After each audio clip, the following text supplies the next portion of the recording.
এজন্য কিশোরগঞ্জের এক বেয়াদব নেতা নামের এক বেয়াদব ফজলুর রহমান নামের এক পাগল, এক মাতাল বাংলাদেশে ওলামায়ে কেরামকে বিদ্রুপ করছে। এই বেয়াদব ইনশাআল্লাহ প্রকাশ্য জমিনে বাংলাদেশে বেইজ্জতি হবেই হবে ইনশাআল্লাহ। এই বেইজ্জতি ওই বেয়াদব বাংলাদেশের ওলামায়ে কেরামকে প্রচন্ডভাবে বিদ্রুপ করছে। আমরা নারী সংস্কার কমিশন কোরআন সুন্নাহ বিরোধী প্রস্তাব পেশ করছে, আমরা এটার বিরোধিতা করলাম কেন? তার গাও জ্বলছে, সে তসলিমা নাসরিনের লেগে মায়া দেখায়, তার কাছে তসলিমা নাসরিনের প্রতি দরদ, ওলামায়ে কেরামের প্রতি বিদ্বেষ। কত বড় নাফরমান!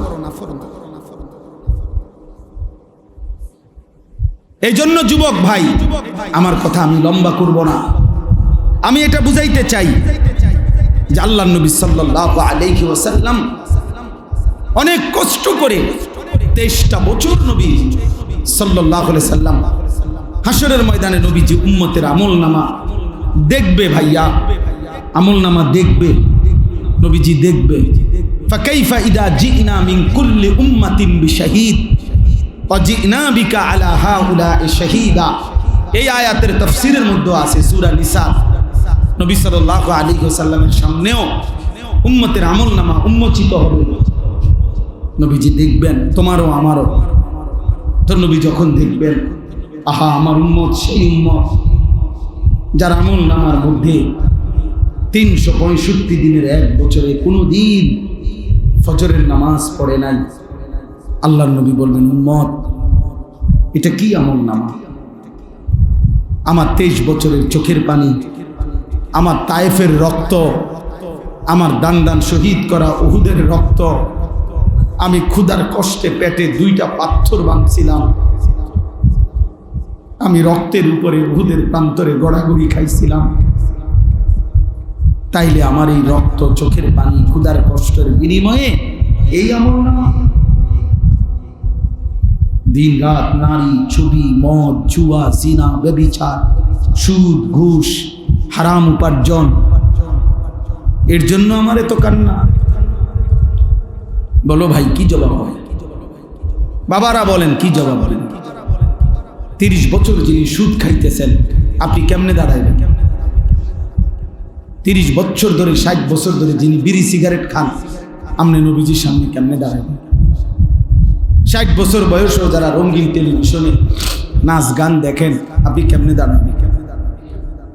কি বলবেন? এই বলেন না, কি বলবেন বলেন? আজকে 20 বছর 25 বছর ধরে যার স্ত্রী বেপর্দা, আপনি স্বামী, মুসলমান স্বামী, কেমনে আল্লাহর সামনে দাঁড়াবেন? যার ছেলেটা 18 বছর 20 বছর, আপনি জীবিত বাপ জীবিত থাকতে, মা জীবিত থাকতে ছেলেটা কোনোদিন ফজরের নামাজ পড়ে না, একটা হাইওয়ান জানোয়ারের মতো ঘুমায় থাকে। আহা, ওই বাপ কি বলবে আল্লাহ? কি বলবে? সংসার মানে কি? সংসার মানে খাট পালং, সংসার মানে সোফা, সংসার মানে তো স্ত্রী সন্তান। মানুষ তো সংসার বলে স্ত্রী সন্তানকে। কেউ যদি বলে আমি আমার পরিবার নিয়ে বেড়াইতে আসছি, মানে আমার যে খাট পালং, সোফা টোফা, ইডি লইয়া বেড়াইতে আসছি, ঠিক না? তো কি বউ বাচ্চা নিয়ে আসছি? কথা বলেন না কেন? মানুষ যখন কথায় কথায় বলে যে আমি পরিবার নিয়ে আসছি বেড়াইতে, অর্থ কি? বউ বাচ্চা নিয়ে আসছি। তাহলে পরিবার বলে কাকে? বউ বাচ্চাকে। সংসার বলে স্ত্রী সন্তানকে। তাহলে তারাই যদি নাফরমান হয়, স্ত্রী যদি পর্দানশীল না হয়, ছেলে যদি নামাজ না পড়ে, মেয়ে যদি পর্দা না করে, ফুতে যদি হারাম রোজগার করে, সবাই মিল্লা যদি আল্লাহর নাফরমানি করে, তো খাট পালং আর সোফা ফার্নিচার, টাইলস আর বাথরুম দিয়ে হবে তাই? বলে কেমনে হবে ভাইয়া? এই জন্য আজকে আমরা এটা ইনসাফের সাথে আজকে ফিকির করি। আমি অন্য প্রসঙ্গ বলতে চাইছিলাম, মূলত কোরবানির কথা বলতে চাইছিলাম। এজন্য ফাসাল্লি লিরাব্বিকা ওয়ানহার এটা পড়ছিলাম সূরা কাউসার। আর লম্বা করব না, সূরা কাউসার পড়ছিলাম, ছোট্ট 3টা আয়াত।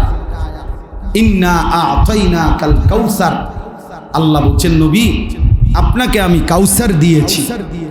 কাউসার শব্দের 2 অর্থ, এক হলো খাইরে কাসীর, দুনিয়া আখিরাতের অগণিত কল্যাণ আমি আপনাকে দিয়েছি। এজন্য ভাইয়া আমরা সেই নবীর উম্মত যে নবীকে আল্লাহ দুনিয়াতেও শ্রেষ্ঠ কল্যাণ দিছে, যাকে আল্লাহ আখিরাতেও শ্রেষ্ঠ কল্যাণ দিছে। এমন রাসূল, এত বড় নবী, এত বড় শ্রেষ্ঠতম মায়ার নবী পেয়ে কেউ যদি পথভ্রষ্ট হয়, আফসোস, আফসোস। ছেলেরা ফিরে আসো, বাবারা ফিরে আসেন। নওজোয়ান ছেলে তোমরা যারা নামাজ পড়ো না, বাপ নামাজ পড়ো।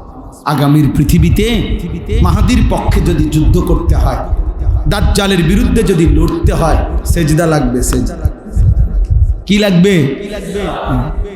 হাদিসে আছে ঈসা আলাইহিস সালাম আসরের নামাজের সময় নেমে আসবে জমিনে, আর ফজরের নামাজ পড়ে ইমাম মাহাদির বাহিনী নিয়ে ফজর পড়ে মাহাদি এবং ঈসা ফজরের মুসল্লি, ফজরের মুমিনদেরকে সাথে নিয়ে দাজ্জালের বিরুদ্ধে চূড়ান্ত শেষ লড়াই নামবে, শুরু করবে, এবং ওই আক্রমণেই ঈসা আলাইহিস সালামের হাতে দাজ্জাল নিহত হবে।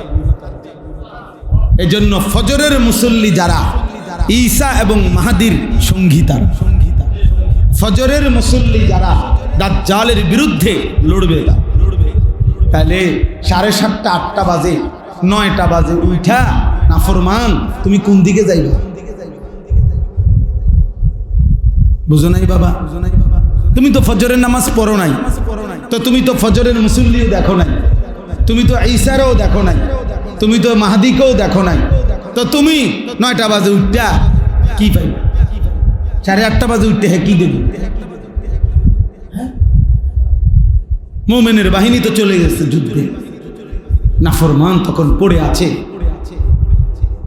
এই জন্য ভাইয়া ফজরের নামাজ, ফজরের নামাজ বিজয়ের নামাজ। কোন নামাজ? ফজরের ওয়াক্ত বিজয়ের ওয়াক্ত। হ্যাঁ হ্যাঁ, এই আজীব কথা শুনেন, এই যে 10ই মে, এই মাসের 10 তারিখ শনিবার ফজরের নামাজ পড়ে সারা পৃথিবীর চ্যানেলে আসছে, এটা সব খবরে আসছে। ফজরের নামাজের সালাম ফিরাইয়াই নারায়ে তাকবীর আল্লাহু আকবারের স্লোগান দিয়ে পাকিস্তানের মধ্যে মুজাহিদ সেনাবাহিনী এই ইন্ডিয়ার বেঈমানদের উপরে শেষ এই চূড়ান্ত হামলাটা করছে ফজরের নামাজের পর। হ্যাঁ, আমি নিজে দেখছি ফজরের এই দিনকার শেষ ঘটনা। ঠিক 3 ঘন্টা লাগে নাই, বললাম না আমেরিকার বুড়া আব্বা, হ্যাঁ আমেরিকার বুড়া মিয়া ইন্ডিয়ায় ফোন দিছে, থাইমালাও ছাড়তা না, উড়াইয়া লাইব উড়াইয়া। হ্যাঁ, দোনো বুড়া ঠান্ডা হয়ে গেছে। মোদি বেইজ্জতি হয়েছে, ইনশাআল্লাহ নেতানিয়াহুও বেইজ্জতি হবে। ইনশাআল্লাহ ইমানের বিজয় হবেই হবে ইনশাআল্লাহ। জিতবেই ফিলিস্তিন ইনশাআল্লাহ, হারবেই ইসরায়েল, হারবেই। এজন্য এটা জরুরি। আল্লাহ তাআলা বলছেন, বন্ধু ইন্না আ'তাইনাকাল কাউসার, দুনিয়ার অসংখ্য কল্যাণ আর শ্রেষ্ঠত্ব আমি দিয়েছি আপনাকে, আখিরাতের কল্যাণ দিয়েছি। হাউজে কাউসার এরপরে দ্বিতীয় অর্থ হলো হাউজে কাউসার মানে জান্নাতের একটি নহর, যেটা হাসরের মাঠে আল্লাহ তাআলা আমাদের নবীর জন্য স্থাপন করবেন। জান্নাত থেকে এই নহরের পানি আসবে, আর আল্লাহ নবী সাল্লাল্লাহু আলাইহি সাল্লাম হাউজে কাউসারের এই পারে দাঁড়িয়ে ইমানদার উম্মতকে ওই হাউজ থেকে পানি পান করাবেন। এইটা ইন্না আ'তাইনাকাল কাউসার।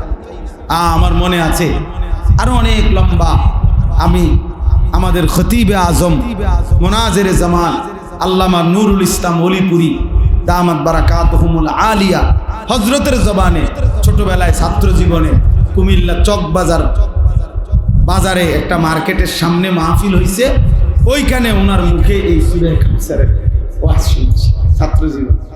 তো আল্লাহ তাআলা বললেন যে বন্ধু আমি আপনাকে হাউজে কাউসার দান করলাম, সেটা শ্রেষ্ঠতম একটা জান্নাতের নহর।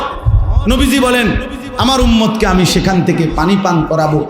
হাউজে কাউসারের পারে এত বেশি পরিমাণ পাত্র থাকবে, গ্লাস, পেয়ালা, নবীজি বলেন আসমানের তারকার চাইতেও বেশি। তো আল্লাহ নবী সাল্লাল্লাহু আলাইহি সাল্লাম বলেন আমি আমার উম্মতকে পান করাবো, কিন্তু ফেরেশতারা আমার বহু উম্মতকে ফেরেশতারা বাধাগ্রস্ত করবে, মানে আটকাইয়া দিবে লাইনে, পথেই। তা আমি দেখব আমার উম্মতকে ফেরেশতা আটকাইয়া দিছে। খোদার কসম বাপ, এই যেই হাদিসে হাউজে কাউসারের কথা, ওই হাদিসেই এটা আছে।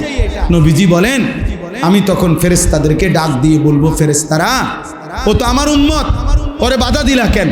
তখন ফেরেশতারা বলবে যে ইয়া রাসূলুল্লাহ আপনি জানেন না, ইন্নাকা লা তাদরি মা আহদাসু বাদাক, আপনার পরে এরা কি করেছে, আপনার দ্বীন বিকৃত করে দিয়েছে, আপনার 23 বছর ভুলে গেছে, আপনার সুন্নাত, আপনার জিন্দেগি, আপনার চেহারা, আপনার আখলাক, আপনার সিরাত, আপনার সুরাত সব কিছু তারা উল্টা করে ফেলেছে, বিরোধিতা করেছে, এর উল্টা করেছে, নিজের মন মতো জিন্দেগি চালাইছে।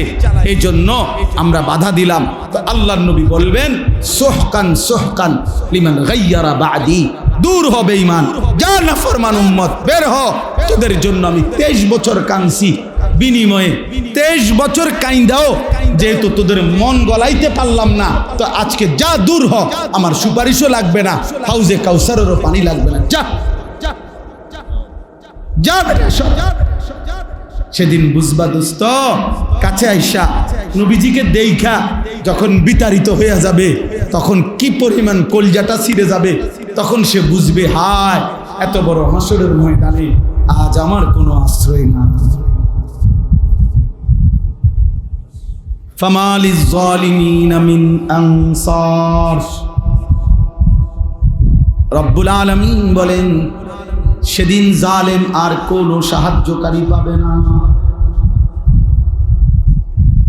ফাইদা নুফিখা ফিস সূরি ফালা আনসাবা বাইনাহুম ইয়াওমাইদিন ওয়ালা ইয়াতাসাআলুন।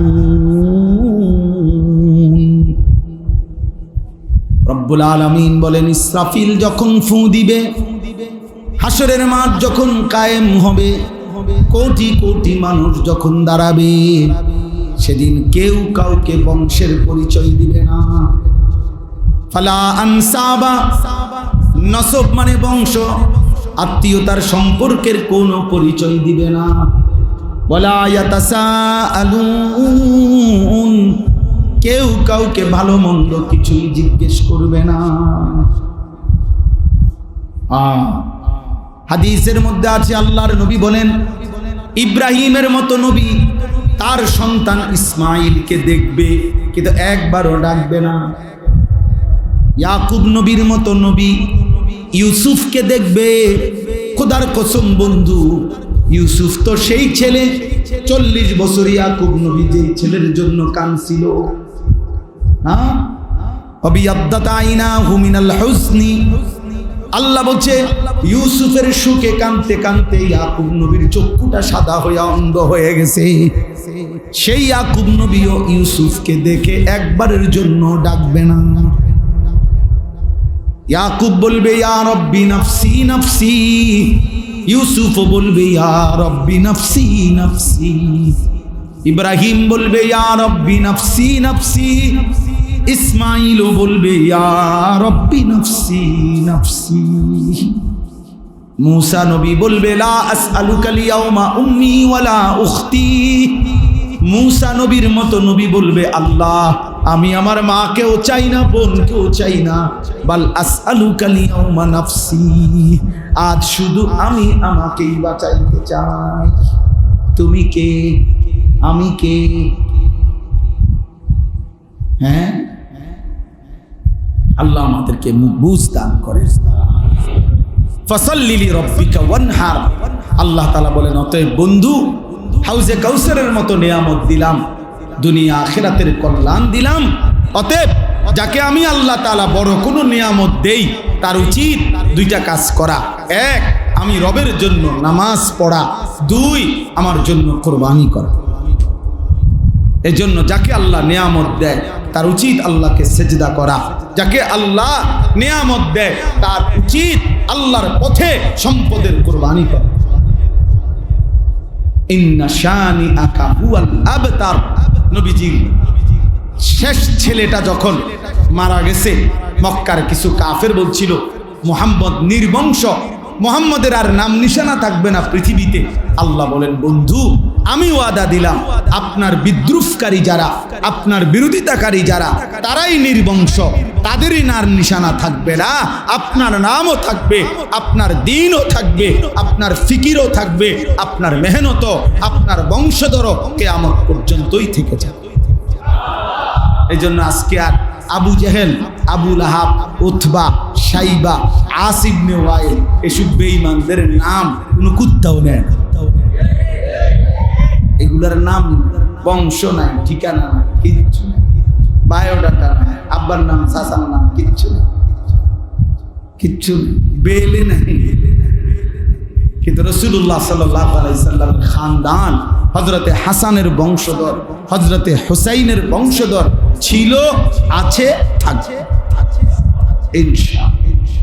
এজন্য চলো ভাই, মুমিনের নামই পৃথিবীতে থাকবে, নাফরমানের নাম। আল্লাহ তাআলা আমাদেরকে বুঝ দান করেন। তাহলে কি বললাম? বললাম দুই কথা। এক নম্বর কথা হলো আমাদের প্রত্যেকের ইসলাম সংশোধন দরকার কিনা। দুই নাম্বার হলো যে আল্লাহ তাআলা আমাদেরকে অগণিত নিয়ামত দিয়েছেন। এই শরীর, স্বাস্থ্য, সুস্থতা, চোখ, নাক, কান, হাত, পাও, আসমান, জমিন, চন্দ্র, সূর্য, আমার জিন্দেগির যা কিছু সব আল্লাহর দেওয়া নিয়ামত।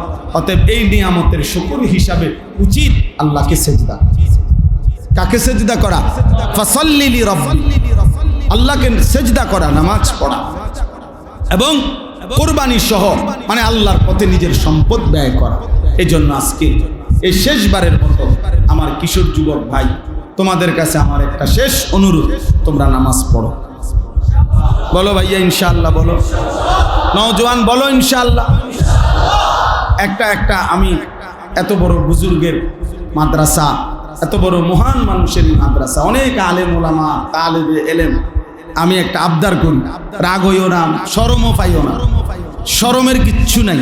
আল্লাহর জন্য তুমি হিম্মত করো, দেখো ইনশাআল্লাহ দুনিয়াতেও সম্মানিত হইবা, আখিরাতেও সম্মানিত হইবা। আমার একটা আবদার আছে, আবদারটা হইল তোমরা যাদের এই চুল, এই ডান দিকে বাম দিকে সামনে বড়, এই ফ্যাশনেবল চুল, তোমরা দাঁড়াইয়া বলো যে এই চুল কাইটা করবা চাও, বলো, যে নিয়ত করো, এক হিম্মত করো। আমি দোয়া করুন দিল থেকে ইনশাআল্লাহ। এত তালেবে ইলম দোয়া করবেন, উলামায়ে কেরাম, তুমি বললে লজ্জার কিচ্ছু নাই, তুমি ঠকবা না ইনশাআল্লাহ, তুমি জিতবা। আমি বললাম তুমি জিতবা। দাঁড়াও, হিম্মত করো। যাদের চুল না, দাঁড়াও, দাঁড়াইতে হবে, দাঁড়াইতে হবে, দাঁড়াও বাবা, মাশাআল্লাহ, শর্মায়ও না, হিম্মত করো, হিম্মত করো, হিম্মত করো যুবক, নিয়ত, পাক্কা নিয়ত করে দাঁড়াও, ধোঁকা দিও না। আমি কোনো তোমার লেগে ভোটে দাঁড়াইছি না, কাজেই আমি তোমার আখিরাতের আশায় বলছি। পাক্কা নিয়ত ইনশাআল্লাহ। নিয়ত ঠিক আছে তো ইনশাআল্লাহ? কি করবা ভাইয়া কও? চুল সোজা করবো, সোজা। বলো কি করবা? আল্লাহ তোমাকে তৌফিক দান করে। হুজুর আপনারা এদের জন্য দোয়া করবে। তালেবে ইলম তোমরা বলো, তাদের জন্য দোয়া করবা কিনা? আল্লাহ তাআলা এই যুবকদেরকে আগামীর মাহাদির সৈনিক হিসাবে কবুল করেন ইনশাআল্লাহ। তোমরাই লড়বা ইনশাআল্লাহ। আগামীর পৃথিবী ইসলামের পৃথিবী ইনশাআল্লাহ, কোরআনের পৃথিবী ইনশাআল্লাহ। সারা পৃথিবীতে দুশ্মন নিজেদের অস্ত্র খুলে ফেলছে, আর ইমানদারও ইনশাআল্লাহ জান দেওয়ার জন্য রেডি হয়ে আছে। বিজয় আসবেই মুসলমান। আল্লাহ আমাদেরকে তৌফিক দেন। আজকের এই মজলিস আল্লাহ তাআলা কবুল করে নেন। একটা ছোট্ট আবদার আছে, ছোট্ট আবদার হলো, এখানে যেহেতু বেশিরভাগ কিশোর যুবক, নওজোয়ান বেশি, তারপরেও যার তৌফিক হয়, আমি মহব্বতের সাথে আমাদের এই মাদ্রাসার জন্য একটা ছোট্ট কাজ জরুরিভাবে করা দরকার। মাদ্রাসার একটা রান্নাঘর নির্মাণ করা হবে, তালেবে ইলম যেখান থেকে খাবার রান্না হবে, তো তালেবে ইলম খাবে, আল্লাহর কোরআন পড়বে, ইনশাআল্লাহ এতে বরকত হবে। তো এই রান্নাঘর নির্মাণের জন্য ৬,০০০ ইট দরকার, 2 বান টিন দরকার, 30 ব্যাগ সিমেন্ট দরকার, লাল বালু 2 গাড়ি দরকার। এই সামান্য কয়টা জিনিস আমি অনুরোধ করতেছি মহব্বতের সাথে যদি কেউ থাকেন।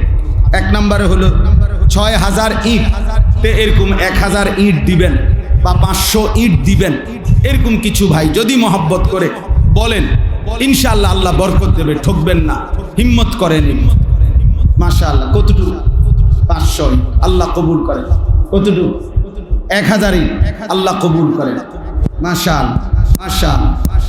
এরপরে বলেন ১,৫০০ হইল, 500 ইট বা ১,০০০ ইটের দাম দিবেন, বলেন ইনশাআল্লাহ।